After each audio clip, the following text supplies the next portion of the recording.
ताज़ा तरीन अपलोड्स की नोटिफिकेशन हासिल करने के लिए हमारे चैनल को सब्सक्राइब करें और साथ में दिए गए घंटी के निशान को दबाना ना भूलें।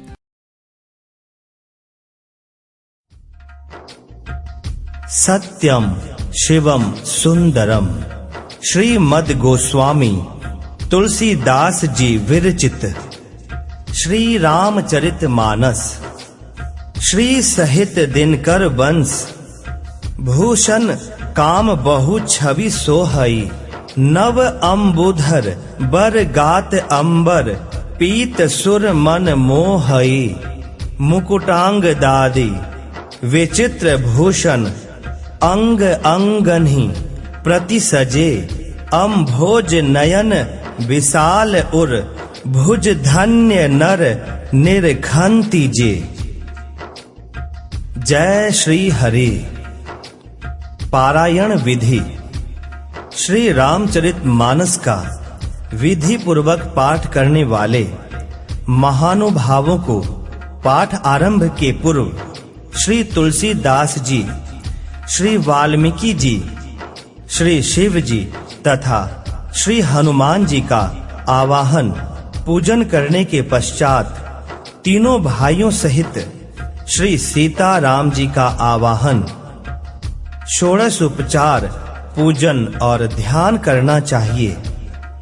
तदंतर पाठ का आरंभ करना चाहिए। सबके आवाहन और ध्यान करना चाहिए। तदंतर पाठ का आरंभ करना चाहिए।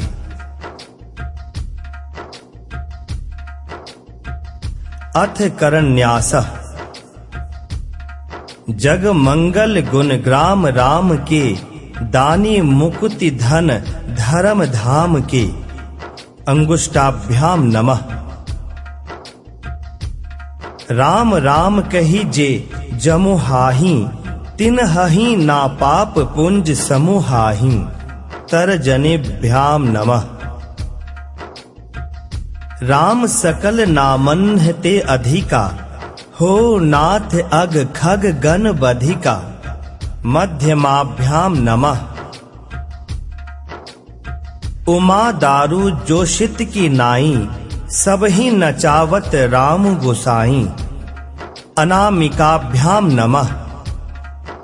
सन्मुख होई जीव मोहि जबहि जन्म कोटि अघ नासहि तबहि कनिष्ठ काभ्याम नमः। माम भी रक्षय रघुकुल नायक धृत बर चाप रुचिर कर सायक करतल कर पृष्ठाभ्याम नमः। इति करन्यासः।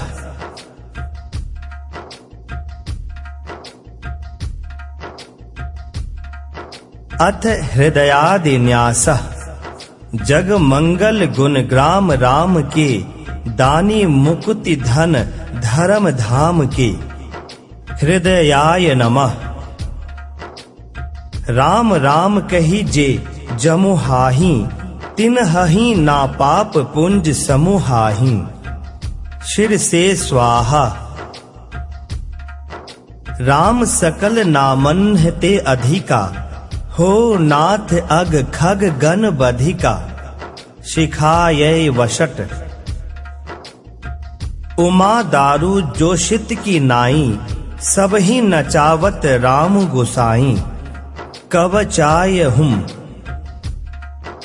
सन्मुख होई जीव मोहि जबहि जन्म कोटि अघ नासहि तबहि नेत्राभ्याम वौषट। माम भी रक्षय रघुकुल नायक धृत बर चाप रुचिर कर सायक अस्त्राय फट। इति हृदयादिन्यासः। अथ ध्यानम। माम वलोकय पंकज लोचन कृपा विलोकनि सोच विमोचन नील ताम रस श्याम काम अरि हृदय कंज मकरंद मधुप हरि।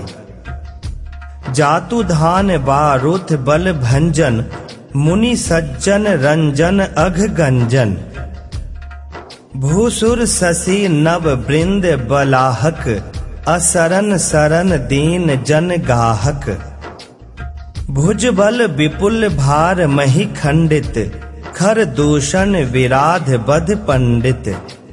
राव नारी सुख रूप भूप बर, जय दशरथ कुल कुमुद सुधाकर। सुजस पुराण विदित निगमागम, गावत सुर मुनि संत समागम। कारुणिक व्यलीक मद खंडन, सब विधि कुशल कोसला मंडन। कलिमल मथन नाम ममता हन, तुलसीदास प्रभु पाहि प्रणत जन। इति ध्यानम।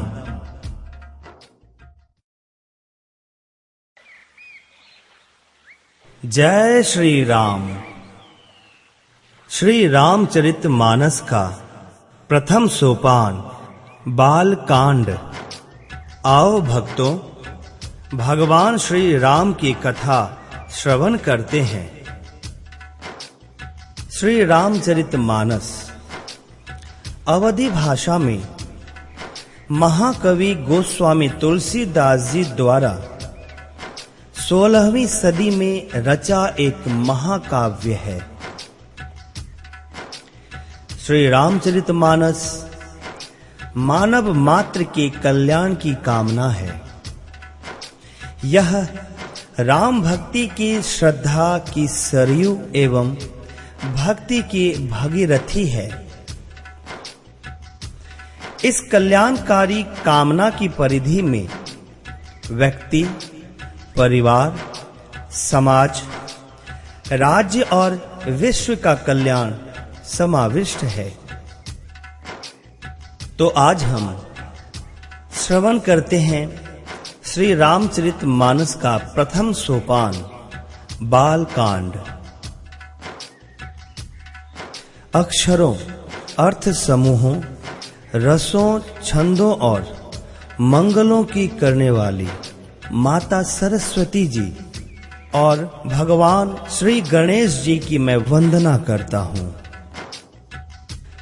श्रद्धा और विश्वास के स्वरूप माता श्री पार्वती जी और भगवान श्री शंकर जी की मैं वंदना करता हूँ, जिनके बिना सिद्धजन अपने अंतःकरण में स्थित ईश्वर को नहीं देख सकते। ज्ञान में नित्य भगवान शंकर रूपी गुरु की मैं वंदना करता हूँ, जिनके आश्रित होने से ही टेढ़ा चंद्रमा भी सर्वत्र वंदित होता है। श्री सीताराम जी के गुण समूह रूपी पवित्र वन में विहार करने वाले विशुद्ध विज्ञान संपन्न कवीश्वर श्री वाल्मीकि जी और कपीश्वर श्री हनुमान जी की मैं वंदना करता हूँ। उत्पत्ति, पालन और संहार करने वाली, क्लेशों की हरने वाली तथा संपूर्ण कल्याणों की करने वाली श्री रामचंद्र जी की प्रियतमा श्री सीता जी को मैं नमस्कार करता हूँ, जिनकी माया के वशीभूत संपूर्ण विश्व ब्रह्मादि देवता और असुर हैं, जिनकी सत्ता से रस्सी में सर्प के भ्रम की भांति यह सारा दृश्य जगत सत्य ही प्रतीत होता है, और जिनके केवल चरण ही भव सागर से तरने की इच्छा वालों के लिए एकमात्र नौका है। उन सब कारणों के कारण और सबसे श्रेष्ठ राम कहाने वाले भगवान हरि की मैं वंदना करता हूँ। अनेक पुराण, वेद और शास्त्र से सम्मत तथा जो रामायण में वर्णित है और अन्यत्र से भी उपलब्ध श्री रघुनाथ जी की कथा को तुलसीदास जी अपने अंतःकरण के सुख के लिए अत्यंत मनोहर भाषा रचना में विस्तृत करता है, जिन्हें स्मरण करने से सब कार्य सिद्ध होते हैं। जो गणों के स्वामी और सुंदर हाथी के मुख वाले हैं, वे ही बुद्धि के राशि और शुभ गुणों के धाम भगवान श्री गणेश जी मुझ पर कृपा करें। जिनकी कृपा से गूंगा बहुत सुंदर बोलने वाला हो जाता है और लंगड़ा लूला दुर्गम पहाड़ पर चढ़ जाता है। वे कलयुग के सब पापों को जला डालने वाले दयालु भगवान मुझ पर दया करें। जो नील कमल के समान श्याम वर्ण है, पूर्ण खिले हुए लाल कमल के समान जिनके नेत्र हैं, और जो सदा क्षीर सागर में शयन करते हैं, वे भगवान श्री नारायण मेरे हृदय में निवास करें। जिनका कुंद के पुष्प और चंद्रमा के समान गौर शरीर है, जो माता पार्वती जी के प्रियतम और दया के धाम हैं, और जिनका दिनों पर स्नेह है, वे कामदेव का मर्दन करने वाले भगवान शंकर जी मुझ पर कृपा करें। मैं उन गुरु महाराज के चरण कमल की वंदना करता हूँ, जो कृपा के समुद्र और नर रूप में श्री हरि ही हैं, और जिनके वचन महामोह रूपी घने अंधकार के नाश करने के लिए सूर्य किरणों के समूह हैं। मैं गुरु महाराज के चरण कमलों की रज की वंदना करता हूँ, जो सुरुचि अर्थात सुंदर स्वाद, सुगंध तथा अनुराग रूपी रस से पूर्ण है। वह अमर मूल संजीवनी जड़ी का सुंदर चूर्ण है, जो संपूर्ण भव रोगों के परिवार को नाश करने वाला है।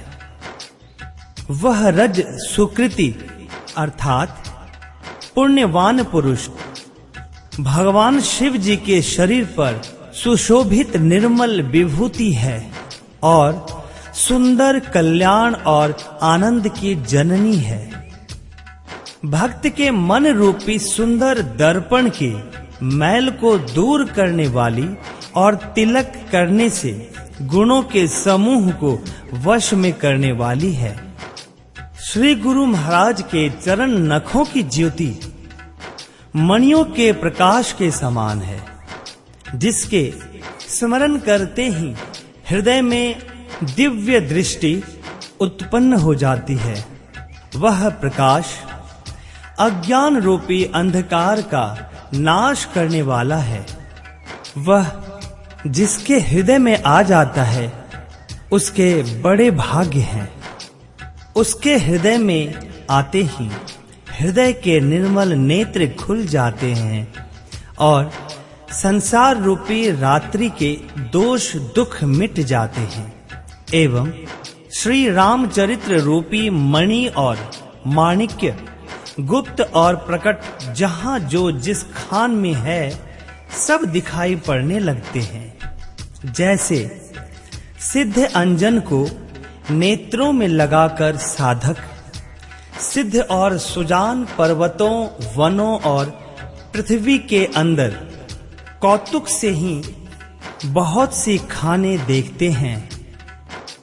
श्री गुरु महाराज के चरणों की रज कोमल और सुंदर नयनामृत अंजन है, जो नेत्रों के दोषों का नाश करने वाला है।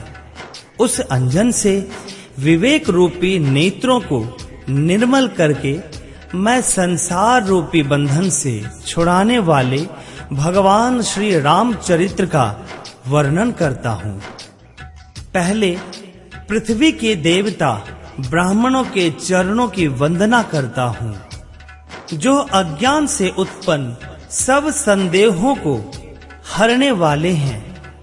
फिर सब गुणों की खान संत समाज को प्रेम सहित सुंदर वाणी से प्रणाम करता हूँ।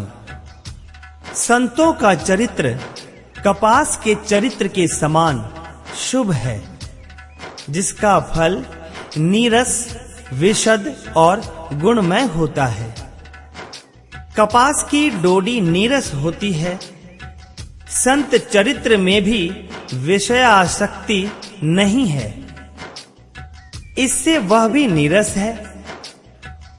कपास उज्जवल होता है, संत का हृदय भी अज्ञान और पाप रूपी अंधकार से रहित होता है, इसलिए वह विशद है।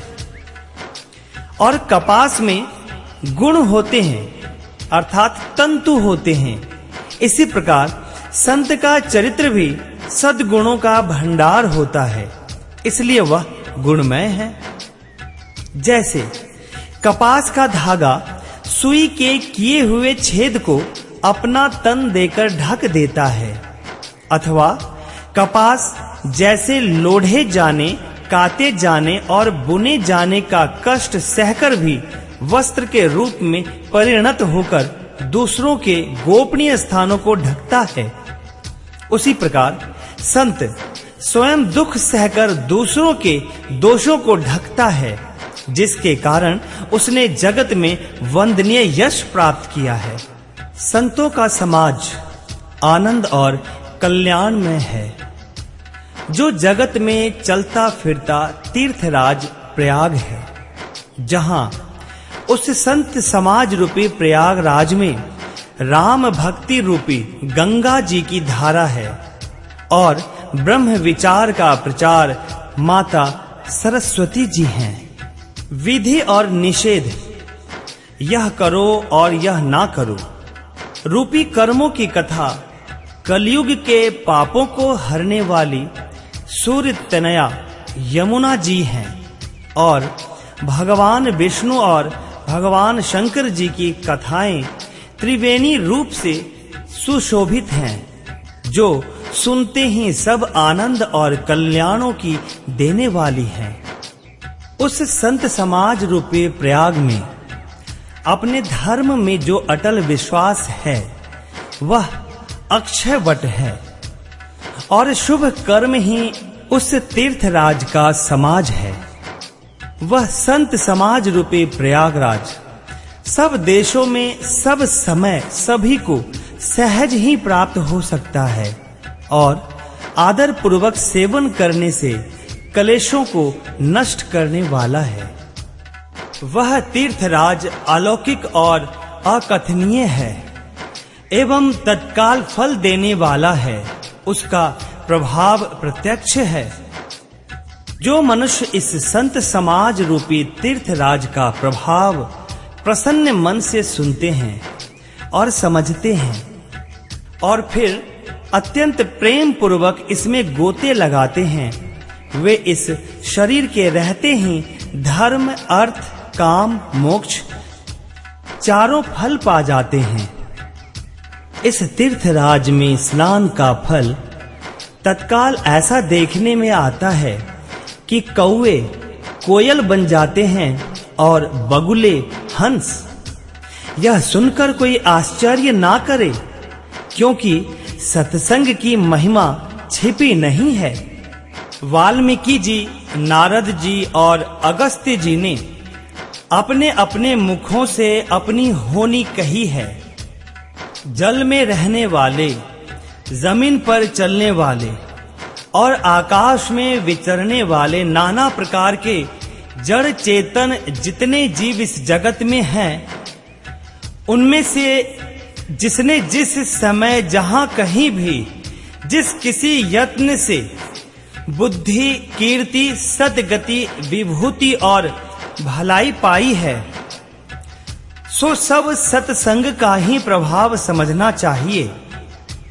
वेदों में और लोक में इनकी प्राप्ति का दूसरा कोई उपाय नहीं है।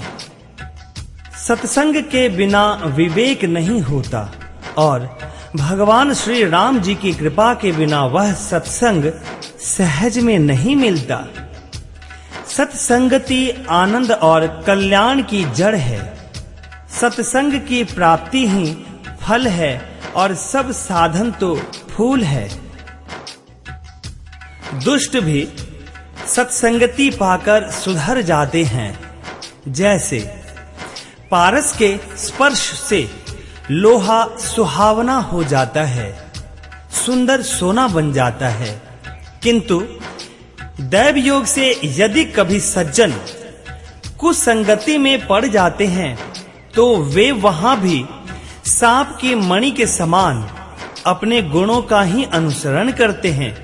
अर्थात जिस प्रकार सांप का संसर्ग पाकर भी मणि उसके विष को ग्रहण नहीं करती तथा अपने सहज गुण प्रकाश को नहीं छोड़ती, उसी प्रकार साधु पुरुष दुष्टों के संग में रहकर भी दूसरों को प्रकाश ही देते हैं।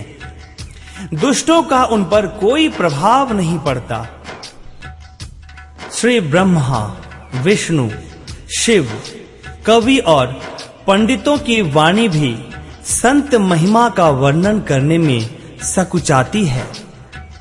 वह मुझसे किस प्रकार नहीं कही जाती, जैसे साग तरकारी बेचने वाले से मणियों के गुण समूह नहीं कहे जा सकते। मैं संतों को प्रणाम करता हूँ, जिनके चित्त में समता है, जिनका ना कोई मित्र है और ना शत्रु। जैसे अंजलि में रखे हुए सुंदर फूल, जिस हाथ से फूलों को तोड़ा और जिसने उनको रखा, उन दोनों ही हाथों को समान रूप से सुगंधित करते हैं। वैसे ही संत शत्रु और मित्र दोनों का ही समान रूप से कल्याण करते हैं।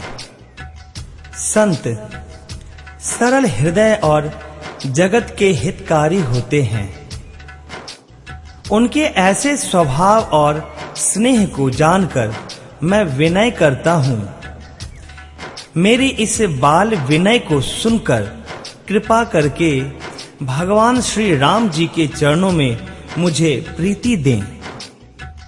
अब मैं सच्चे भाव से दुष्टों को प्रणाम करता हूँ, जो बिना ही प्रयोजन अपना हित करने वाले के भी प्रतिकूल आचरण करते हैं। दूसरों के हित की हानि ही जिनकी दृष्टि में लाभ है, जिनको दूसरों के उजड़ने में हर्ष और बसने में विषाद होता है, जो हरि और हर के यश रूपी पूर्णिमा के चंद्रमा के लिए राहु के समान है। अर्थात जहां कहीं भगवान विष्णु या भगवान शंकर के यश का वर्णन होता है, उसी में वे बाधा देते हैं और दूसरों की बुराई करने में सहस्त्र बाहु के समान वीर हैं, जो दूसरों के दोषों को हजार आंखों से देखते हैं और दूसरों के हित रूपी घी के लिए जिनका मन मक्खी के समान है। अर्थात जिस प्रकार मक्खी घी में गिरकर उसे खराब कर देती है और स्वयं भी मर जाती है, उसी प्रकार दुष्ट लोग दूसरों के बने बनाए काम को अपनी हानि करके भी बिगाड़ देते हैं, जो दूसरों को जलाने वाले तेज में, अग्नि और क्रोध में यमराज के समान हैं। पाप और अवगुण रूपी धन में कुबेर के समान धनी हैं, जिनकी बढ़ती सभी के हित का नाश करने के लिए केतु के समान है और जिनके कुंभकर्ण की तरह सोते रहने में ही भलाई है। जैसे ओले खेती का नाश करके आप भी गल जाते हैं, वैसे ही वे दूसरों का काम बिगाड़ने के लिए अपना शरीर तक छोड़ देते हैं। मैं दुष्टों को शेष जी के समान समझकर प्रणाम करता हूँ, जो पराये दोषों का हजार मुखों से बड़े रोष के साथ वर्णन करते हैं। पुनः उनको राजा पृथु, जिन्होंने भगवान का यश सुनने के लिए 10,000 कान मांगे थे, के समान जानकर प्रणाम करता हूं, जो 10,000 कानों से दूसरों के पापों को सुनते हैं। फिर इंद्र के समान मानकर उनकी विनय करता हूं, जिनको मदिरा नीकी और हितकारी मालूम देती है। इंद्र के लिए भी सुरानीक अर्थात देवताओं की सेना हितकारी है, जिनको कठोर वचन रूपी वज्र सदा प्यारा लगता है और जो 1000 आंखों से दूसरों के दोषों को देखते हैं। दुष्टों की यह रीति है कि वे उदासीन, शत्रु और मित्र किसी का भी हित सुनकर जलते हैं। यह जानकर दोनों हाथ जोड़कर यह जन प्रेम पूर्वक उनसे विनय करता है। मैंने अपनी ओर से विनती की है, परंतु वे अपनी ओर से कभी नहीं चूकेंगे। कौवों को बड़े प्रेम से पालिए, परंतु वे क्या कभी मांस के त्यागी हो सकते हैं? अब मैं संत और असंत दोनों के चरणों की वंदना करता हूं। दोनों ही दुख देने वाले हैं, परंतु उनमें कुछ अंतर कहा गया है। वह अंतर यह है कि एक तो बिछड़ते समय प्राण हर लेते हैं और दूसरे मिलते हैं तब दारुण दुख देते हैं। अर्थात संतों का बिछड़ना मरने के समान दुखदाई होता है और असंतों का मिलना, दोनों संत और असंत जगत में एक साथ पैदा होते हैं, पर एक साथ पैदा होने वाले कमल और जोंक की तरह उनके गुण अलग-अलग होते हैं। कमल दर्शन और स्पर्श से सुख देता है, किंतु जोंक शरीर का स्पर्श पाते ही रक्त चूसने लगती है। साधु अमृत के समान और असाधु मदिरा के समान है। दोनों को उत्पन्न करने वाला जगत रूपी अगाध समुद्र एक ही है। शास्त्रों में समुद्र मंथन से ही अमृत और मदिरा दोनों की उत्पत्ति बताई गई है। भले और बुरे अपनी अपनी करनी के अनुसार सुंदर यश और अपयश की संपत्ति पाते हैं। अमृत, चंद्रमा, गंगा जी और साधु एवं विष, अग्नि, कलयुग के पापों की नदी अर्थात कर्म नाशा और हिंसा करने वाला व्याध, इनके गुण अवगुण सब कोई जानते हैं, किंतु जिसे जो भाता है उसे वही अच्छा लगता है। भला भलाई ही ग्रहण करता है और नीच नीचता को ही ग्रहण किए रहता है। अमृत की सराहना अमर करने में होती है और विष की मारने में। दुष्टों के पापों और अवगुणों की और साधुओं के गुणों की कथाएं दोनों ही अपार और अथाह समुद्र हैं।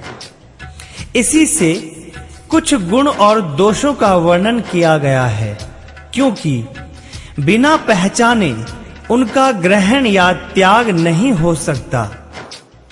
भले बुरे सभी ब्रह्मा के पैदा किए हुए हैं, पर गुण और दोषों को विचार कर वेदों ने उनको अलग-अलग कर दिया है। वेद, इतिहास और पुराण कहते हैं कि ब्रह्मा की यह सृष्टि गुण अवगुणों से सनी हुई है। दुख सुख, पाप पुण्य, दिन रात, साधु असाधु, सुजाति कुजाति, दानव देवता, ऊंच नीच, अमृत विष, सुजीवन मृत्यु, माया ब्रह्म, जीव ईश्वर, संपत्ति दरिद्रता, रंक राजा, काशी मगध, गंगा कर्मनाशा, मारवाड़ मालवा, ब्राह्मण कसाई, स्वर्ग नरक, अनुराग वैराग्य, ये सभी पदार्थ ब्रह्मा की सृष्टि में हैं। वेद शास्त्रों ने उनके गुण दोषों का विभाग कर दिया है। विधाता ने इस जड़ चेतन विश्व को गुण दोष में रचा है, किंतु संत रूपी हंस दोष रूपी जल को छोड़कर गुण रूपी दूध को ही ग्रहण करते हैं।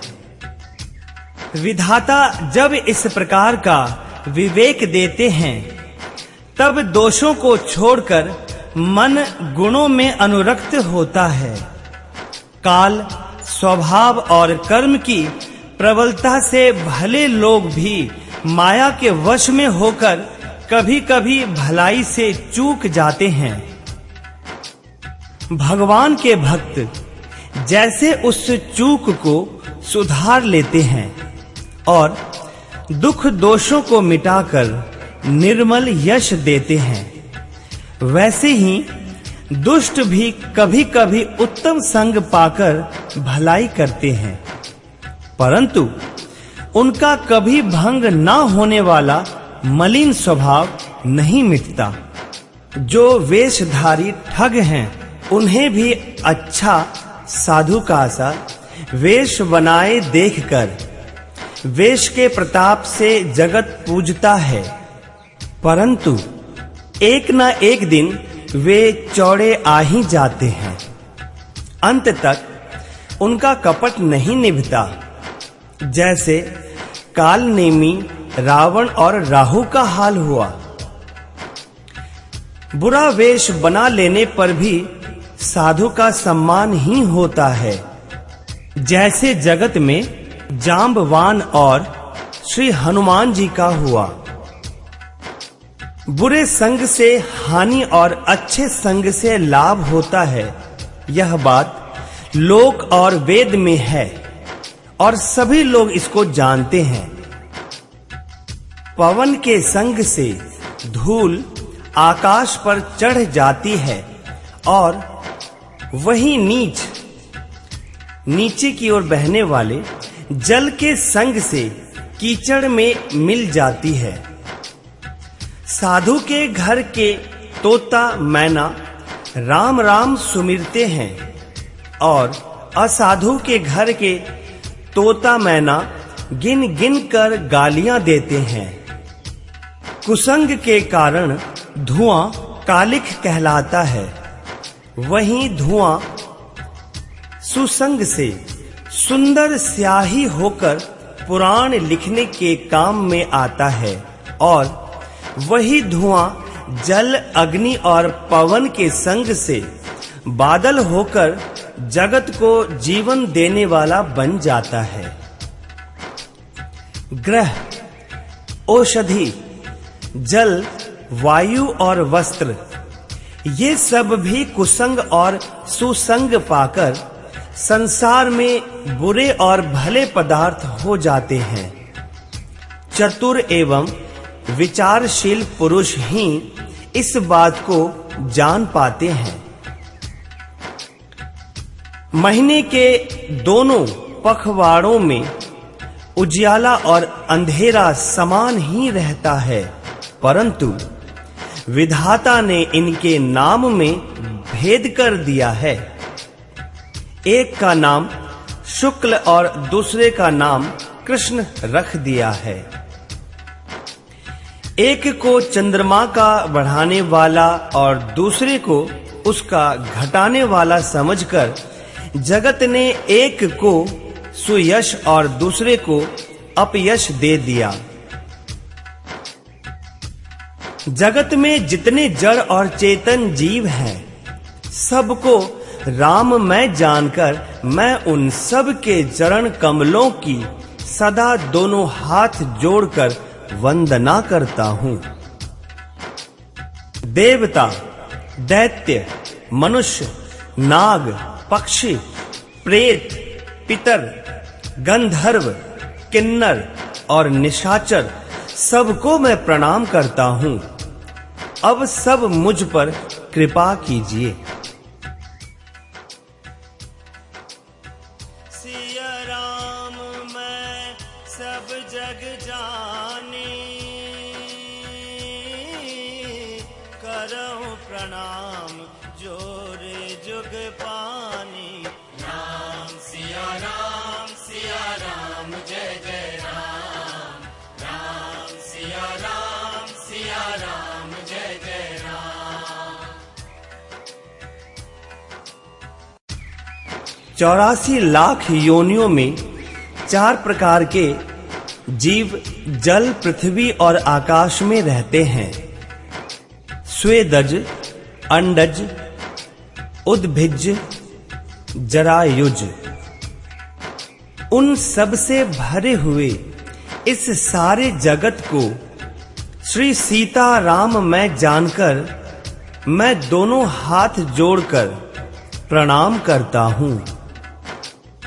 मुझको अपना दास जानकर कृपा की खान आप सब लोग मिलकर छल छोड़कर कृपा कीजिए। मुझे अपने बुद्धि बल का भरोसा नहीं है, इसलिए मैं सबसे विनती करता हूँ। मैं भगवान श्री रघुनाथ जी के गुणों का वर्णन करना चाहता हूँ, परंतु मेरी बुद्धि छोटी है और भगवान श्री राम जी का चरित्र अथाह है। इसके लिए मुझे उपाय का एक भी अंग अर्थात कुछ लेश मात्र भी उपाय नहीं सूझता। मेरे मन और बुद्धि कंगाल हैं, किंतु मनोरथ राजा है। मेरी बुद्धि तो अत्यंत नीची है और चाह बड़ी ऊंची है। चाह तो अमृत पाने की है, पर जगत में जुड़ती छाछ भी नहीं। सज्जन मेरी ढिठाई को क्षमा करेंगे और मेरे बाल वचनों को मन लगाकर प्रेम पूर्वक सुनेंगे। जैसे बालक जब तोतले वचन बोलता है तो उसके माता पिता उन्हें प्रसन्न मन से सुनते हैं, किंतु क्रूर, कुटिल और बुरे विचार वाले लोग जो दूसरों के दोषों को ही भूषण रूप से धारण किए रहते हैं, अर्थात जिन्हें पराये दोष ही प्यारे लगते हैं, वो हंसेंगे। रसीली हो या अत्यंत फीकी, अपनी कविता किसे अच्छी नहीं लगती, किंतु जो दूसरे की रचना को सुनकर हर्षित होते हैं, ऐसे उत्तम पुरुष जगत में बहुत नहीं हैं। हे भाई, जगत में तालाबों और नदियों के समान मनुष्य ही अधिक हैं, जो जल पाकर अपनी ही बाढ़ से बढ़ते हैं, अर्थात अपनी ही उन्नति से प्रसन्न होते हैं। समुद्र सा तो कोई एक विरला ही सज्जन होता है जो चंद्रमा को पूर्ण देखकर उमड़ पड़ता है। मेरा भाग्य छोटा है और इच्छा बहुत बड़ी है, परंतु मुझे एक विश्वास है कि इसे सुनकर सज्जन सभी सुख पावेंगे और दुष्ट हंसी उड़ावेंगे। किंतु दुष्टों के हंसने से मेरा हित ही होगा।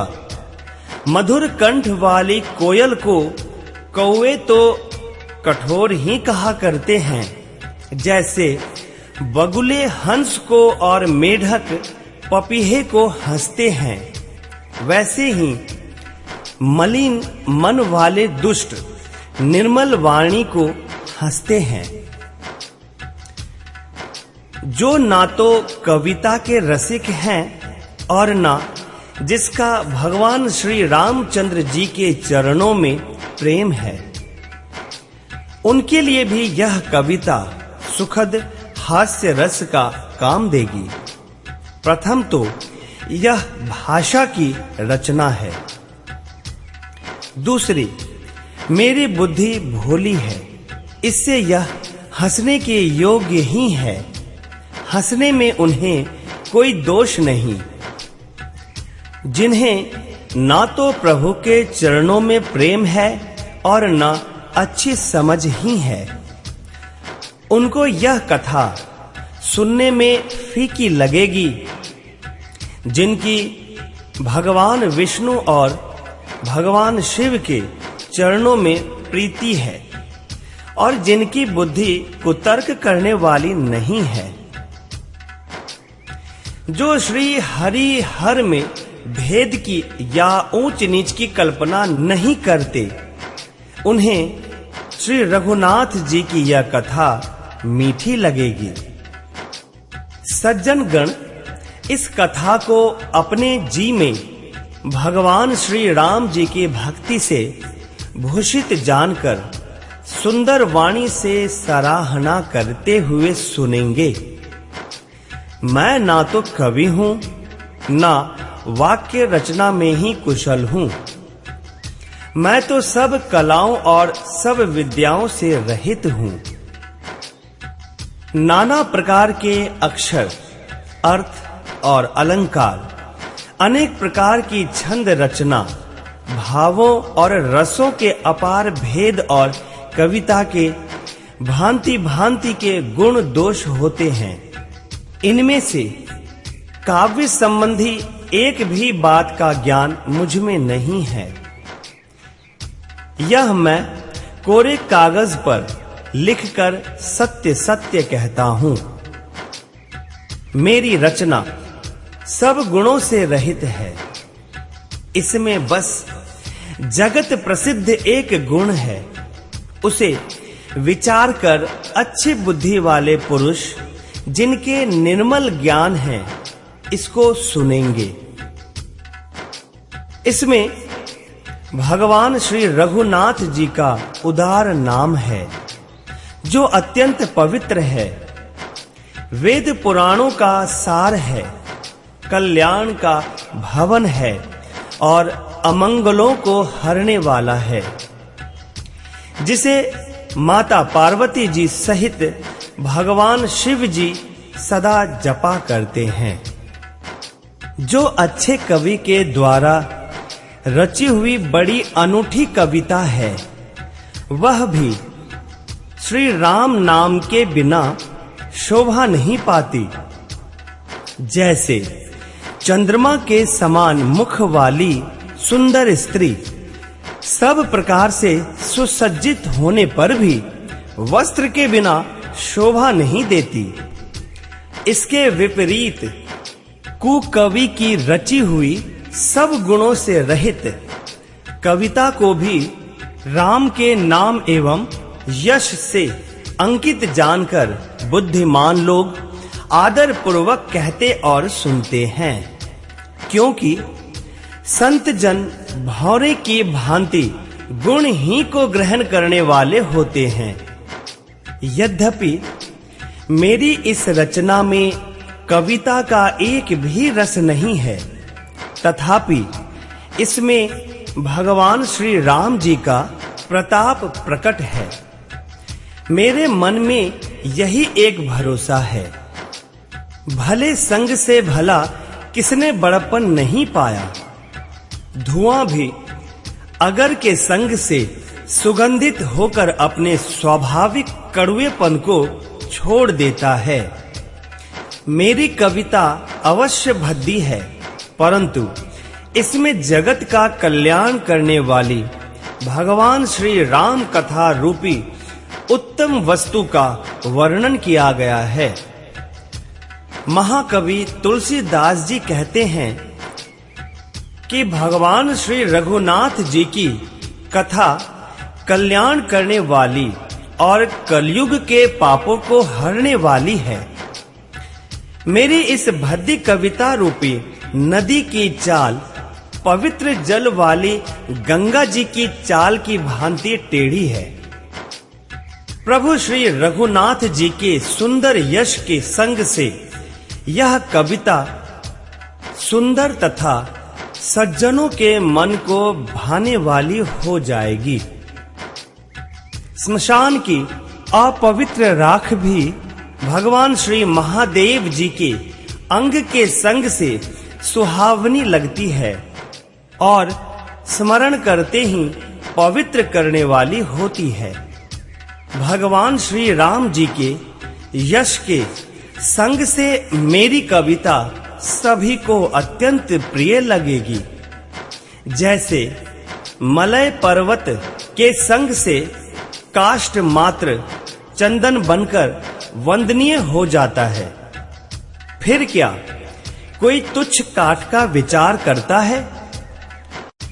श्यामा गौ काली होने पर भी उसका दूध उज्जवल और बहुत गुणकारी होता है, यही समझकर सब लोग उसे पीते हैं।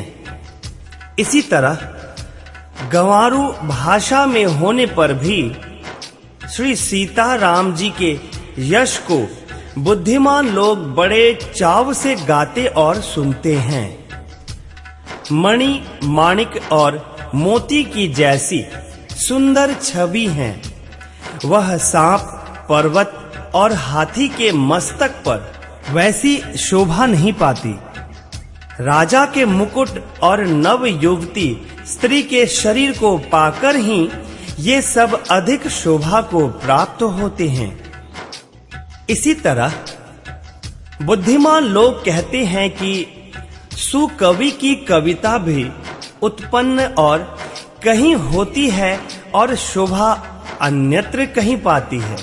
अर्थात कवि की वाणी से उत्पन्न हुई कविता वहां शोभा पाती है जहां उसका विचार, प्रचार तथा उसमें कथित आदर्श का ग्रहण और अनुसरण होता है। कवि के स्मरण करते ही उसकी भक्ति के कारण माता सरस्वती जी ब्रह्मलोक को छोड़कर दौड़ी आती हैं। माता सरस्वती जी की दौड़ी आने की वह थकावट रामचरित्र रूपी सरोवर में उन्हें नहलाए बिना दूसरे करोड़ों उपायों से भी दूर नहीं होती। कवि और पंडित अपने हृदय में ऐसा विचार कर कलयुग के पापों को हरने वाले श्री हरि के यश का ही गान करते हैं। संसारी मनुष्यों का गुणगान करने से माता सरस्वती जी सिर धुनकर पछताने लगती हैं कि मैं क्यों इसके बुलाने पर आई। बुद्धिमान लोग हृदय को समुद्र, बुद्धि को सीप और माता सरस्वती को स्वाति नक्षत्र के समान कहते हैं। इसमें यदि श्रेष्ठ विचार रूपी जल बरसता है तो मुक्तामणि के समान सुंदर कविता होती है। उन कविता रूपी मुक्तामणियों को युक्ति से बेध कर फिर रामचरित्र रूपी सुंदर तारों में पिरोकर सज्जन लोग अपने निर्मल हृदय में धारण करते हैं, जिससे अत्यंत अनुराग रूपी शोभा होती है। वे अत्यांतिक प्रेम को प्राप्त होते हैं।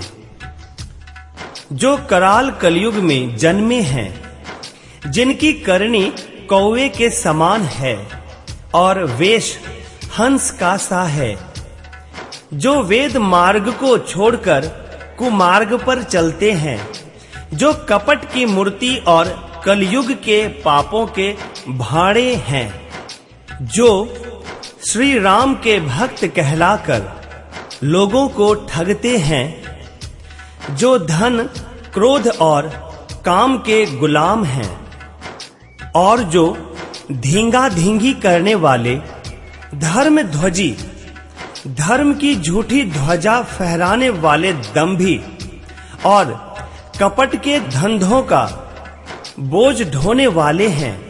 संसार के ऐसे लोगों में सबसे पहले मेरी गिनती है। यदि मैं अपने सब अवगुणों को कहने लगूं तो कथा बहुत बढ़ जाएगी और मैं पार नहीं पाऊंगा। इससे मैंने बहुत कम अवगुणों का वर्णन किया है। बुद्धिमान लोग थोड़े ही में समझ लेंगे। मेरी अनेकों प्रकार की विनती को समझकर कोई भी इस कथा को सुनकर दोष नहीं देगा। इतने पर भी जो शंका करेंगे वे तो मुझसे भी अधिक मूर्ख और बुद्धि के कंगाल हैं। मैं ना तो कवि हूं ना चतुर कहलाता हूं। अपनी बुद्धि के अनुसार भगवान श्री राम जी के गुण गाता हूं। कहां तो श्री रघुनाथ जी के अपार चरित्र, कहां संसार में आसक्त मेरी बुद्धि।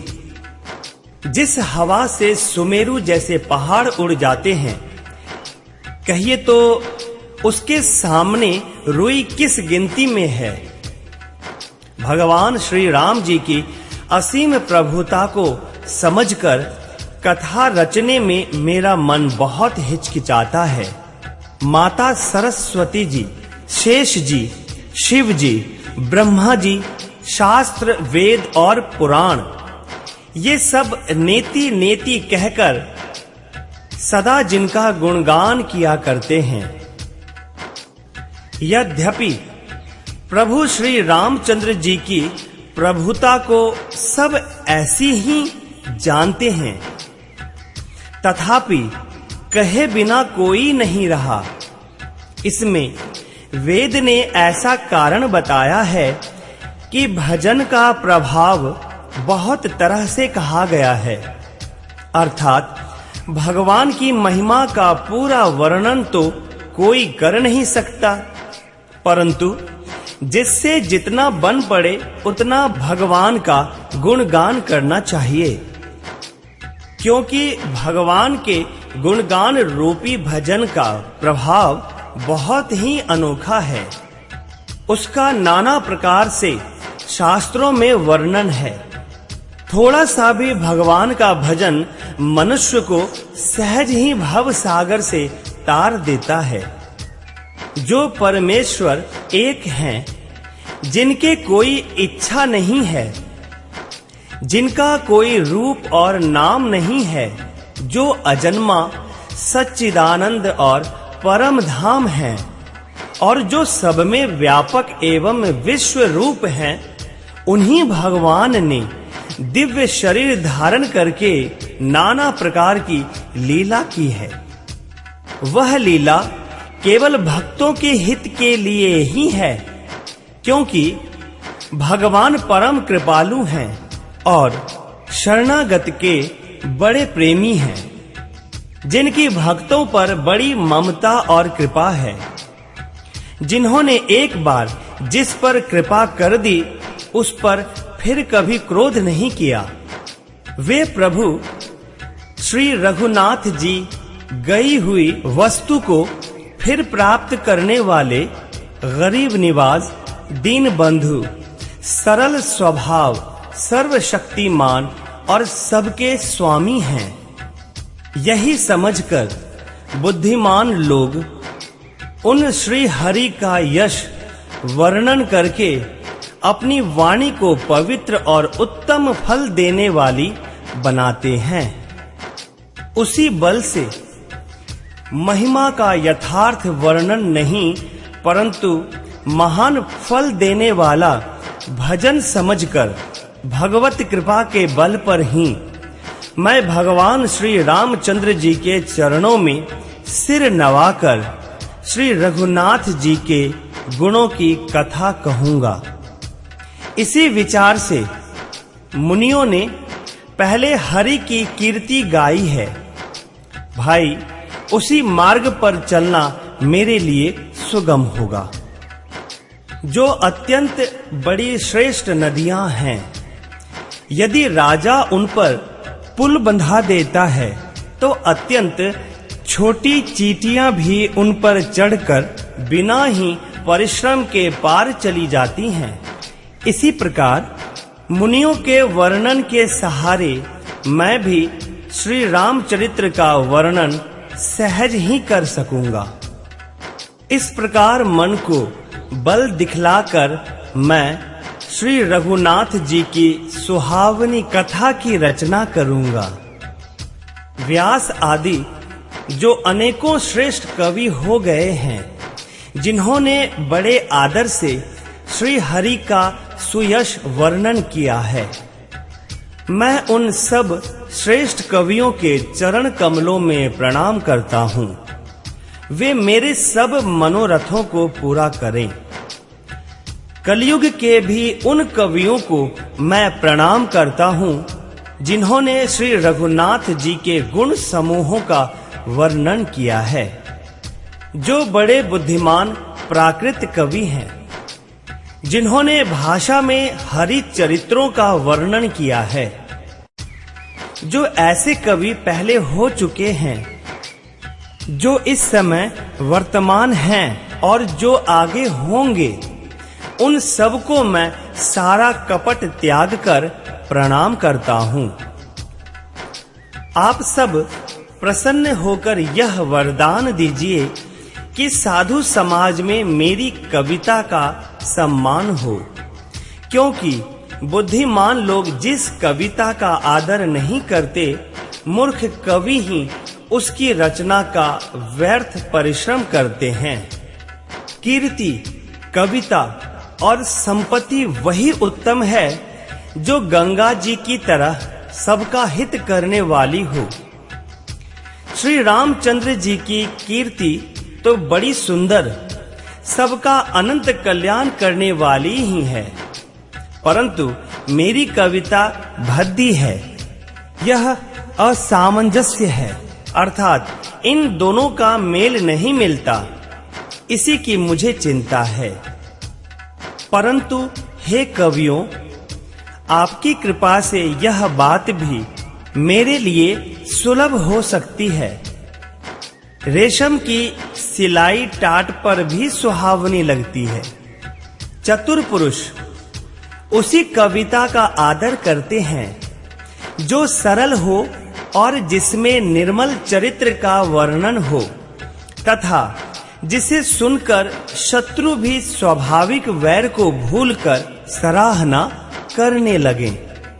ऐसी कविता बिना निर्मल बुद्धि के होती नहीं, और मेरे बुद्धि का बल बहुत ही थोड़ा है।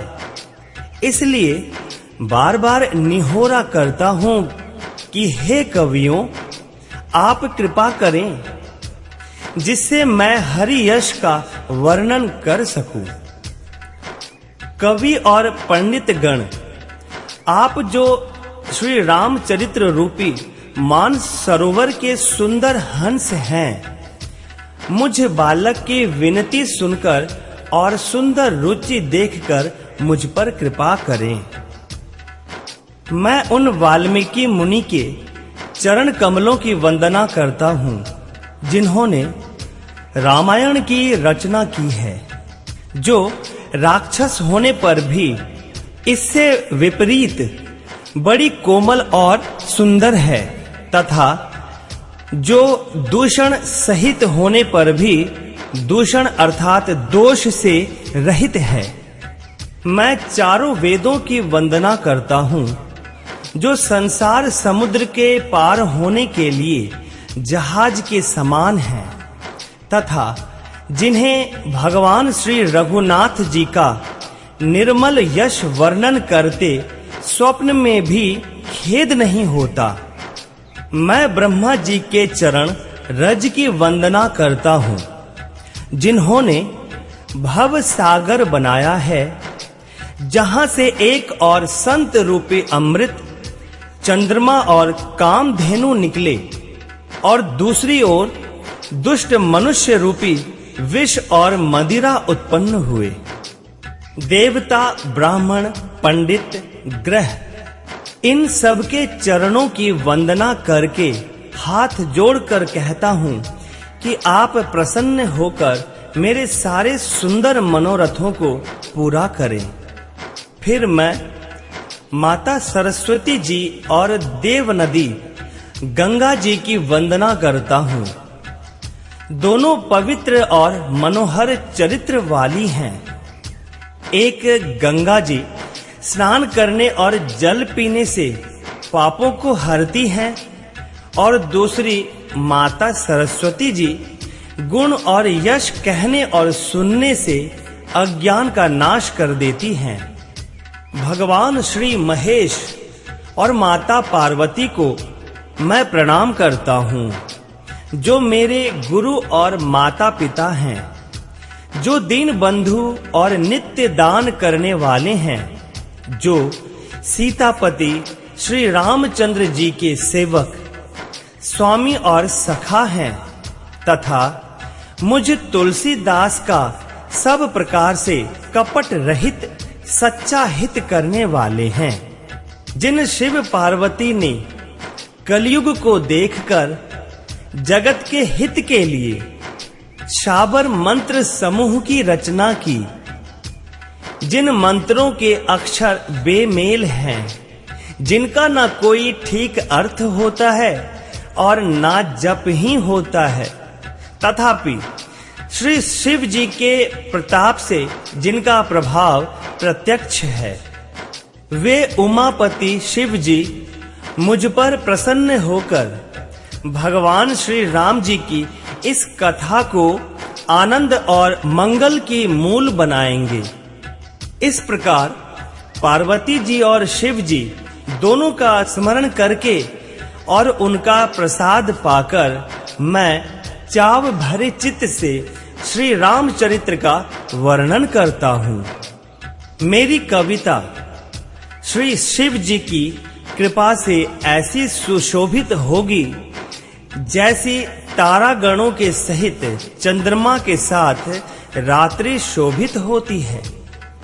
जो इस कथा को प्रेम सहित एवं सावधानी के साथ समझ बूझ कर कहे सुनेंगे, वे कलयुग के पापों से रहित और सुंदर कल्याण के भागी होकर भगवान श्री रामचंद्र जी के चरणों के प्रेमी बन जाएंगे। यदि मुझ पर श्री शिव जी और पार्वती जी की स्वप्न में भी सचमुच प्रसन्नता हो, तो मैंने इस भाषा कविता का जो प्रभाव कहा है वह सब सच हो। मैं अति पवित्र श्री अयोध्यापुरी और कलयुग के पापों का नाश करने वाली श्री सरयू नदी की वंदना करता हूँ। फिर अवधपुरी के उन नर नारियों को प्रणाम करता हूँ जिन पर प्रभु श्री रामचंद्र जी की ममता थोड़ी नहीं है, अर्थात बहुत है। उन्होंने सीता जी की निंदा करने वाले के पाप समूह को नाश कर उनको शोक रहित बनाकर अपने लोक में बसा दिया। मैं कौशल्या रूपी पूर्व दिशा की वंदना करता हूँ, जिसकी कीर्ति समस्त संसार में फैल रही है।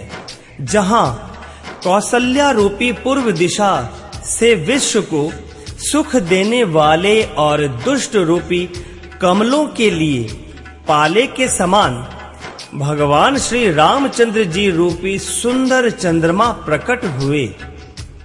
सब रानियों सहित राजा दशरथ जी को पुण्य और सुंदर कल्याण की मूर्ति मानकर मैं मन, वचन और कर्म से प्रणाम करता हूँ।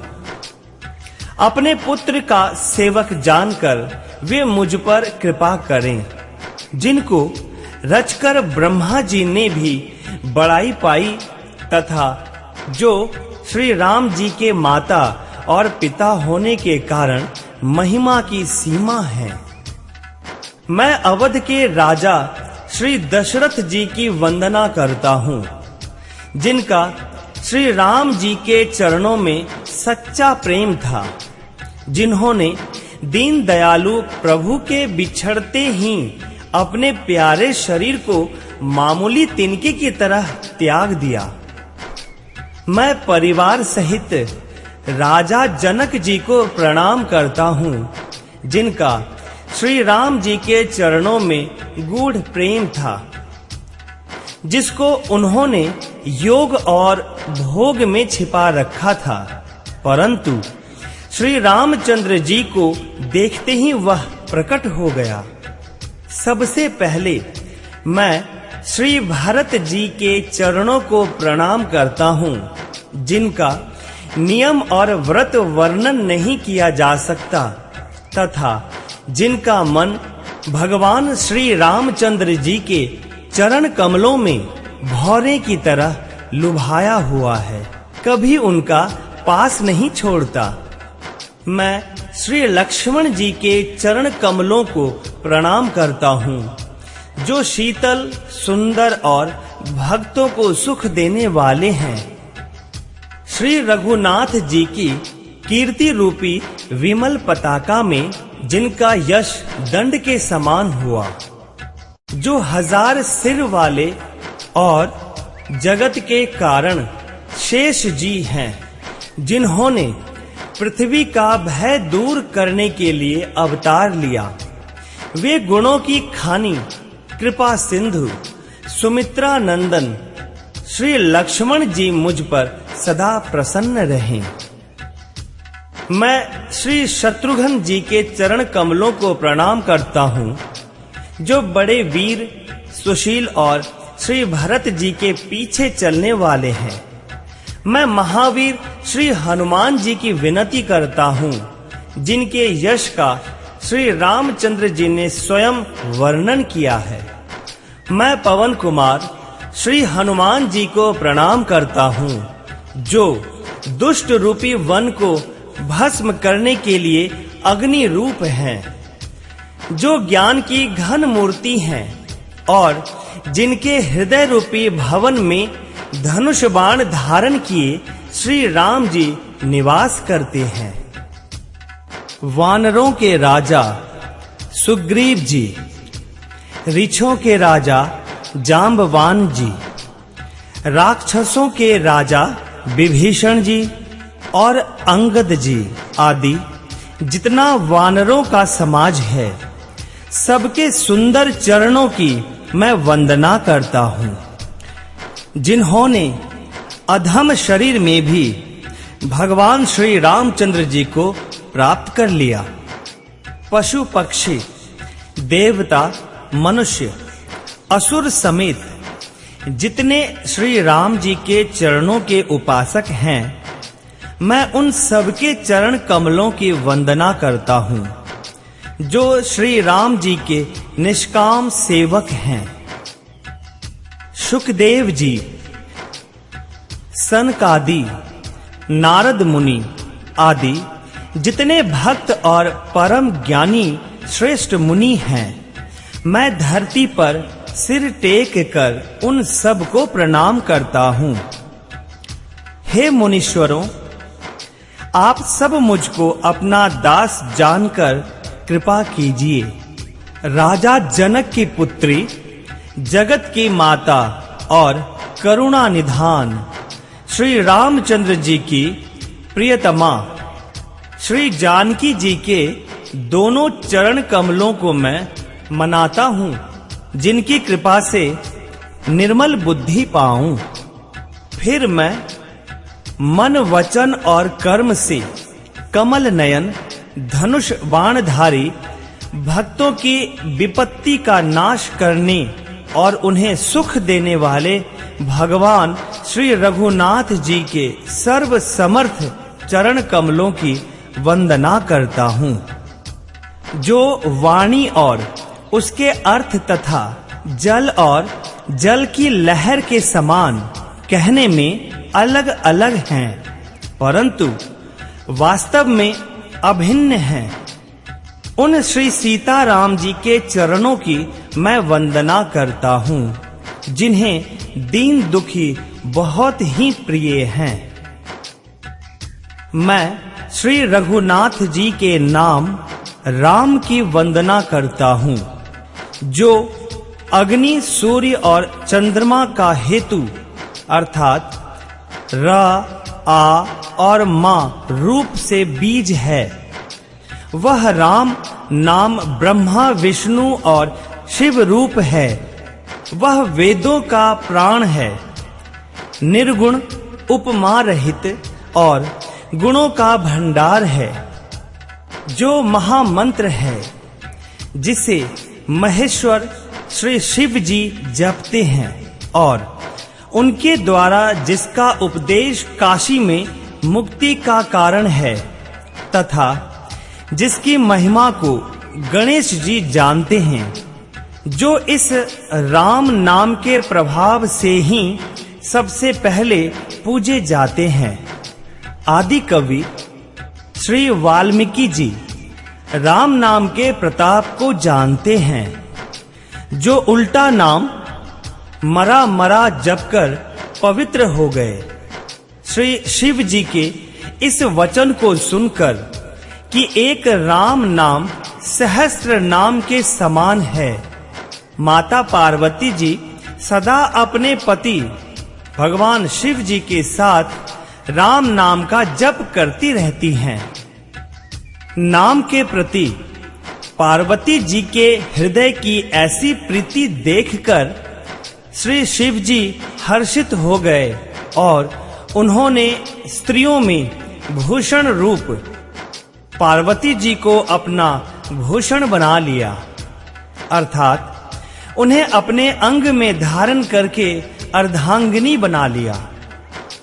नाम के प्रभाव को श्री शिव जी भली भांति जानते हैं, जिसके कारण कालकूट जहर ने उनको अमृत का फल दिया। श्री रघुनाथ जी की भक्ति वर्षा ऋतु है। तुलसीदास जी कहते हैं कि उत्तम सेवक गण धान हैं और राम नाम के 2 सुंदर अक्षर सावन भादों के महीने हैं। दोनों अक्षर मधुर और मनोहर हैं, जो वर्णमाला रूपी शरीर के नेत्र हैं, भक्तों के जीवन हैं तथा स्मरण करने में सबके लिए सुलभ और सुख देने वाले हैं, और जो इस लोक में लाभ और परलोक में निर्वाह करते हैं, अर्थात भगवान के दिव्य धाम में दिव्य देह से सदा भगवत सेवा में नियुक्त रखते हैं। ये कहने, सुनने और स्मरण करने में बहुत ही अच्छे हैं। तुलसीदास जी को तो श्री राम लक्ष्मण के समान प्यारे हैं। इनका अलग अलग वर्णन करने में प्रीति बिलगाती है, अर्थात बीज मंत्र की दृष्टि से इनके उच्चारण, अर्थ और फल में भिन्नता दिख पड़ती है, परंतु हैं ये जीव और ब्रह्म के समान स्वभाव से ही साथ रहने वाले, सदा एक रूप और एक रस। ये दोनों अक्षर नर नारायण के समान सुंदर भाई हैं। ये जगत का पालन और विशेष रूप से भक्तों की रक्षा करने वाले हैं। ये भक्ति रूपिणी सुंदर स्त्री के कानों के सुंदर आभूषण हैं और जगत के हित के लिए निर्मल चंद्रमा और सूर्य हैं। ये सुंदर गति रूपी अमृत के स्वाद और तृप्ति के समान हैं। कच्छप और शेष जी के समान पृथ्वी के धारण करने वाले हैं। भक्तों के मन रूपी सुंदर कमल में विहार करने वाले भौरे के समान हैं और जीभ रूपी यशोदा जी के लिए श्री कृष्ण और बलराम जी के समान हैं।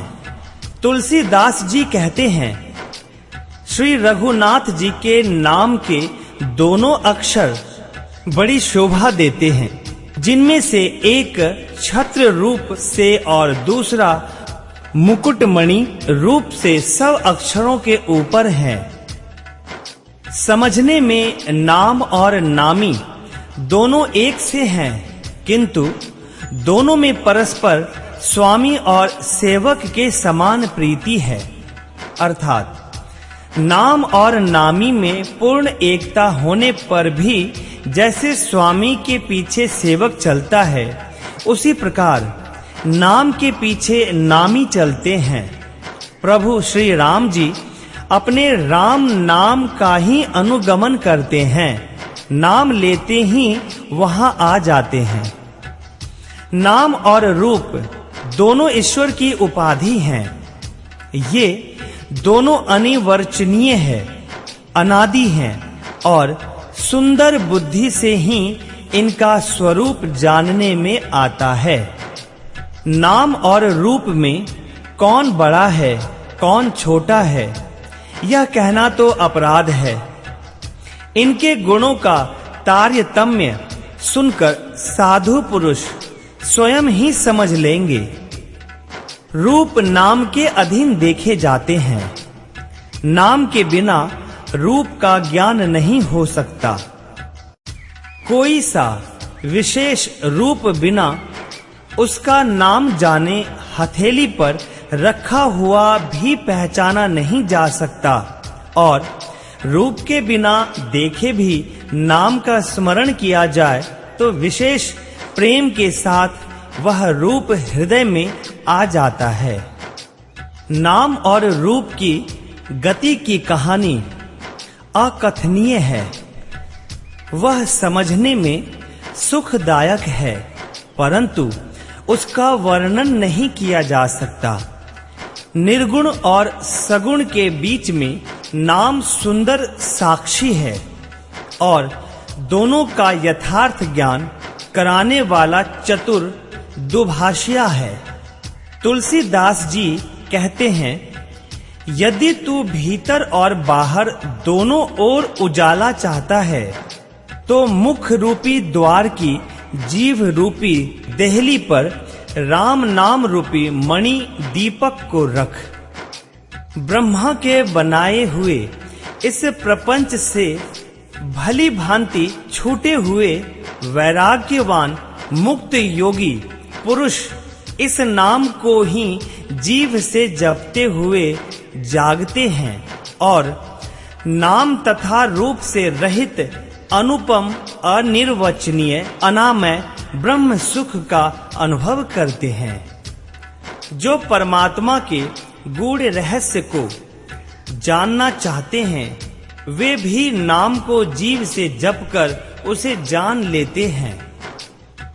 लौकिक सिद्धियों के चाहने वाले अर्थार्थी साधक लौ लगाकर नाम का जप करते हैं और आठों सिद्धियों को पाकर सिद्ध हो जाते हैं। संकट से घबराए हुए भक्त नाम जप करते हैं तो उनके बड़े भारी बुरे बुरे संकट मिट जाते हैं और वे सुखी हो जाते हैं।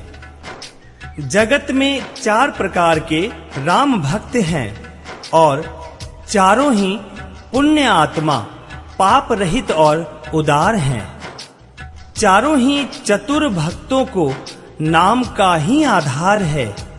इनमें ज्ञानी भक्त प्रभु को विशेष रूप से प्रिय है। यूं तो चारों युगों में और चारों ही वेदों में नाम का प्रभाव है, परंतु कलयुग में विशेष रूप से है। इसमें तो दूसरा कोई उपाय ही नहीं है।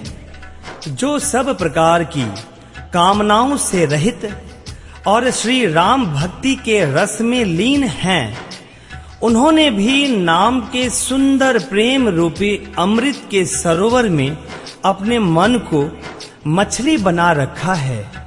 अर्थात वे नाम रूपी सुधा का निरंतर आस्वादन करते रहते हैं, क्षण भर भी उससे अलग होना नहीं चाहते। निर्गुण और सगुण ब्रह्म के 2 स्वरूप हैं। ये दोनों ही अकथनीय, अथाह, अनादि और अनुपम हैं। मेरी सम्मति में नाम इन दोनों से बड़ा है। जिसने अपने बल से दोनों को अपने वश में कर रखा है। सज्जन गण इस बात को मुझ दास की ढिठाई या केवल काव्य उक्ति न समझें।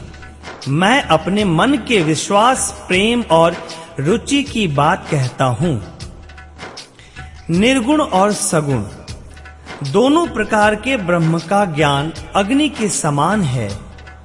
निर्गुण उस अप्रकट अग्नि के समान है जो काठ के अंदर है परंतु दिखती नहीं, और सगुण उस प्रकट अग्नि के समान है जो प्रत्यक्ष दिखती है। तत्वतः दोनों एक ही हैं, केवल प्रकट अप्रकट के भेद से भिन्न मालूम होती हैं। इसी प्रकार निर्गुण और सगुण तत्वतः एक ही हैं। इतना होने पर भी दोनों ही जानने में बड़े कठिन हैं, परंतु नाम से दोनों सुगम हो जाते हैं। इसी से मैंने नाम को ब्रह्म से और राम से बड़ा कहा है। ब्रह्म व्यापक है, एक है, अविनाशी है, सत्ता, चैतन्य और आनंद की घन राशि है। ऐसे विकार रहित प्रभु के हृदय में रहते भी जगत के सब जीव दीन और दुखी हैं। नाम का निरूपण करके, नाम का जतन करने से वही ब्रह्म ऐसे प्रकट हो जाता है जैसे रत्न के जानने से उसका मूल्य। इस प्रकार निर्गुण से नाम का प्रभाव अत्यंत बड़ा है। अब अपने विचार के अनुसार कहता हूं कि नाम राम से भी बड़ा है। श्री रामचंद्र जी ने भक्तों के हित के लिए मनुष्य शरीर धारण करके स्वयं कष्ट सहकर साधुओं को सुखी किया, परंतु भक्तगण प्रेम के साथ नाम का जाप करते हुए सहज ही में आनंद और कल्याण के घर हो जाते हैं। श्री राम जी ने एक तपस्वी के स्त्री को ही तारा, परंतु नाम ने करोड़ों दुष्टों की बिगड़ी बुद्धि को सुधार दिया। श्री राम जी ने ऋषि विश्वामित्र के हित के लिए एक सुकेतु यक्ष की कन्या ताड़का की सेना और पुत्र सहित समाप्ति की, परंतु नाम अपने भक्तों के दोष, दुख और दुराशाओं का इस तरह नाश कर देता है जैसे सूर्य रात्रि का। श्री राम जी ने तो स्वयं शिव जी के धनुष को तोड़ा, परंतु नाम का प्रताप ही संसार के सब भयों का नाश करने वाला है। प्रभु श्री राम जी ने दंडक वन को सुहावना बनाया, परंतु नाम ने असंख्य मनुष्यों के मनों को पवित्र कर दिया। श्री रघुनाथ जी ने राक्षसों के समूह को मारा, परंतु नाम तो कलयुग के सारे पापों की जड़ उखाड़ने वाला है। श्री रघुनाथ जी ने तो शबरी, जटायु आदि उत्तम सेवकों को ही मुक्ति दी, परंतु नाम ने अगणित दुष्टों का उद्धार किया। नाम के गुणों की कथा वेदों में प्रसिद्ध है। श्री राम जी ने सुग्रीव और विभीषण दो को ही अपने शरण में रखा, यह सब कोई जानते हैं, परंतु नाम ने अनेक गरीबों पर कृपा की है। नाम का यह सुंदर विरद लोक और वेद में विशेष रूप से प्रकाशित है। श्री राम जी ने तो भालू और बंदरों की सेना बटोरी और समुद्र पर पुल बांधने के लिए थोड़ा परिश्रम नहीं किया, परंतु नाम लेते ही संसार समुद्र सूख जाता है। सज्जन गण मन में विचार कीजिए कि दोनों में कौन बड़ा है। भगवान श्री रामचंद्र जी ने कुटुंब सहित रावण को युद्ध में मारा, तब सीता सहित उन्होंने अपने नगर में प्रवेश किया। राम राजा हुए, अवध उनकी राजधानी हुई। देवता और मुनि सुंदर वाणी से जिनके गुण गाते हैं, परंतु सेवक भक्त प्रेम पूर्वक नाम के स्मरण मात्र से बिना परिश्रम मोह की प्रबल सेना को जीतकर प्रेम में मग्न हुए अपने ही सुख में विचरते हैं। नाम के प्रसाद से उन्हें सपने में भी कोई चिंता नहीं सताती। इस प्रकार नाम ब्रह्म और राम दोनों से बड़ा है। यह वरदान देने वालों को भी वर देने वाला है। श्री शिव जी ने अपने हृदय में यह जानकर ही 100 करोड़ रामचरित्र में से इस राम नाम को ग्रहण किया है। दोहा नंबर 25। मास पारायण। पहला विश्राम। जय श्री राम। पृष्ठ संख्या 30 से 49 तक श्री राम गुणगान एवं रामचरित की महिमा। नाम ही के प्रसाद से शिव जी अविनाशी हैं और अमंगल वेश वाले होने पर भी मंगल की राशि हैं। शुकदेव जी और सनकादि सिद्ध मुनि योगी गण नाम के ही प्रसाद से ब्रह्मानंद को भोगते हैं। नारद जी ने नाम के प्रताप को जाना है। हरि सारे संसार को प्यारे हैं और आप हरि और हर दोनों को प्रिय हैं। नाम के जपने से प्रभु ने कृपा की, जिससे प्रहलाद भक्त शिरोमणि हो गए। ध्रुव जी ने ग्लानि से हरि नाम को जपा और उसके प्रताप से अचल अनुपम स्थान प्राप्त किया। श्री हनुमान जी ने पवित्र नाम का स्मरण करके श्री राम जी को अपने वश में कर रखा है। नीच अजामिल, गज और गणिका भी श्री हरि के नाम के प्रभाव से मुक्त हो गए। मैं नाम की बड़ाई कहां तक कहूं, राम भी नाम के गुणों को नहीं गा सकते। कलयुग में राम का नाम कल्पतरु और कल्याण का निवास है, जिसको स्मरण करने से भांग सा तुलसीदास तुलसी के समान हो गया। केवल कलयुग की ही बात नहीं है, चारों युगों में, तीनों कालों में और तीनों लोकों में नाम को जप कर जीव शोक रहित हुए हैं। वेद पुराण और संतों का मत यही है कि समस्त पुण्यों का फल श्री राम जी में प्रेम होना है। पहले युग में ध्यान से, दूसरे युग में यज्ञ से और द्वापर में पूजन से भगवान प्रसन्न होते हैं। परंतु कलयुग केवल पाप की जड़ और मलिन है।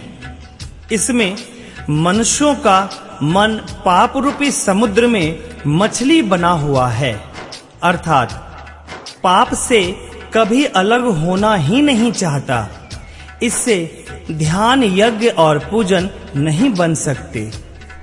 ऐसे कलयुग में तो नाम ही कल्प वृक्ष है, जो स्मरण करते ही संसार के सब जंजालों को नाश कर देने वाला है।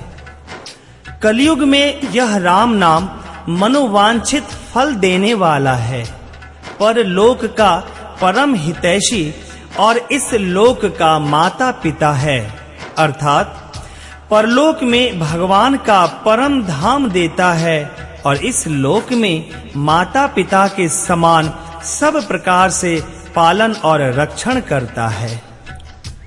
कलयुग में ना कर्म है, ना भक्ति है और ना ज्ञान ही है। राम नाम ही एक आधार है। कपट की खान कलयुग रूपी काल नेमी के लिए राम नाम ही बुद्धिमान और समर्थ श्री हनुमान जी हैं। राम नाम श्री नरसिंह भगवान हैं। कलयुग हिरण्यकशिपु है और जप करने वाले जन प्रहलाद के समान हैं। यह राम नाम देवताओं के शत्रु को मारकर जप करने वालों की रक्षा करेगा। अच्छे भाव से, बुरे भाव से, क्रोध से या आलस्य से, किसी तरह से भी नाम जपने से 10 दिशाओं में कल्याण होता है। उसी राम नाम का स्मरण करके और श्री रघुनाथ जी को मस्तक नवाकर मैं राम जी के गुणों का वर्णन करता हूँ। वे मेरी बिगड़ी सब तरह से सुधार लेंगे, जिनकी कृपा करने से नहीं अघाती। राम से उत्तम स्वामी और मुझ सरीखा बुरा सेवक, इतने पर भी उन दया निधि ने अपनी ओर देखकर मेरा पालन किया है। लोक और वेद में भी अच्छे स्वामी की यही रीति प्रसिद्ध है कि वह विनय सुनते ही प्रेम को पहचान लेता है। अमीर गरीब, गंवार नगर निवासी, पंडित मूर्ख, बदनाम यशस्वी, सुकवि कुकवि, सभी नर नारी अपनी अपनी बुद्धि के अनुसार राजा की सराहना करते हैं और साधु, बुद्धिमान, सुशील, ईश्वर के अंश से उत्पन्न कृपालु राजा सबकी सुनकर और उनकी वाणी, भक्ति, विनय और चाल को पहचान कर सुंदर वाणी से सबका यथा योग्य सम्मान करते हैं। यह स्वभाव तो संसारी राजाओं का है। कौशलनाथ श्री रामचंद्र जी तो चतुर शिरोमणि हैं। श्री राम जी तो विशुद्ध प्रेम से ही रीझते हैं, पर जगत में मुझसे बढ़कर मूर्ख और मलिन बुद्धि और कौन होगा। तथापि कृपालु श्री रामचंद्र जी मुझ दुष्ट सेवक की प्रीति और रुचि को अवश्य रखेंगे, जिन्होंने पत्थरों को जहाज और बंदर भालुओं को बुद्धिमान मंत्री बना लिया। सब लोग मुझे श्री राम जी का सेवक कहते हैं और मैं भी कहलाता हूँ। कृपालु श्री राम जी इस निंदा को सहते हैं कि श्री सीता नाथ जी जैसे स्वामी का तुलसीदास सा सेवक है। यह मेरी बहुत बड़ी ढिठाई और दोष है। मेरे पाप को सुनकर नरक ने भी नाक सिकोड़ ली है। यह समझकर मुझे अपने ही कल्पित डर से डर हो रहा है, किंतु भगवान श्री रामचंद्र जी ने तो स्वप्न में भी इस पर ध्यान नहीं दिया, वरन मेरे प्रभु श्री रामचंद्र जी ने तो इस बात को सुनकर, देखकर और अपने सुचित्त रूपी चक्षु से निरीक्षण कर मेरी भक्ति और बुद्धि की सराहना की। क्योंकि कहने में चाहे बिगड़ जाए, परंतु हृदय में अच्छापन होना चाहिए। हृदय में तो अपने को उनका सेवक बनने योग्य नहीं मानकर पापी और दीन ही मानता हूँ, यह अच्छापन है। श्री रामचंद्र जी भी दास के हृदय की स्थिति जानकर रीझ जाते हैं। प्रभु के चित्त में अपने भक्तों की हुई भूल चूक याद नहीं रहती। वे उसे भूल जाते हैं और उनके हृदय को 100 बार याद करते रहते हैं। जिस पाप के कारण उन्होंने बाली को व्याध की तरह मारा था, वैसी ही कुचाल फिर सुग्रीव ने चली। वही करनी विभीषण की थी, परंतु श्री रामचंद्र जी ने स्वप्न में भी उसका मन में विचार नहीं किया। उल्टे भरत जी से मिलने के समय श्री रघुनाथ जी ने उनका सम्मान किया और राजसभा में भी उनके गुणों का बखान किया।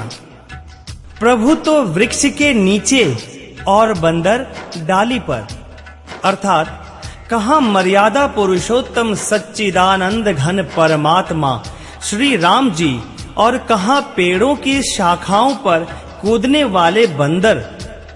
परंतु ऐसे बंदरों को भी उन्होंने अपने समान बना लिया। तुलसीदास जी कहते हैं कि श्री रामचंद्र जी सरीखे शील निधान स्वामी कहीं भी नहीं है। हे श्री राम जी, आपकी अच्छाई से सभी का भला है। यदि यह बात सच है तो तुलसीदास का भी सदा कल्याण ही होगा। इस प्रकार अपने गुण दोषों को कहकर और सबको फिर सिर नवाकर मैं भगवान श्री रघुनाथ जी का निर्मल यश वर्णन करता हूँ, जिसके सुनने से कलयुग के पाप नष्ट हो जाते हैं। मुनि याज्ञवल्क्य जी ने जो सुहावनी कथा मुनि श्रेष्ठ भरद्वाज जी को सुनाई थी, उसी संवाद को मैं बखान कर कहूँगा। सब सज्जन सुख का अनुभव करते हुए